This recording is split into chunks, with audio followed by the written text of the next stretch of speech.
Happy new year వచ్చేసింది జోరుగా, hearty welcome చెప్పేద్దామా హాయిగా.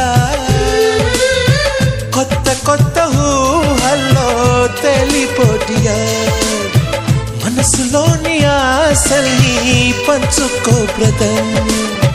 గుండెలోని భావాలు గుప్పుమన్న ఈ వేళ, కదిలల్లే కాలపు కన్నెకి టాటా చెప్పుదామా.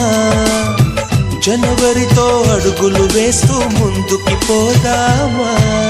హ్యాపీ న్యూ ఇయర్ వచ్చేసింది జో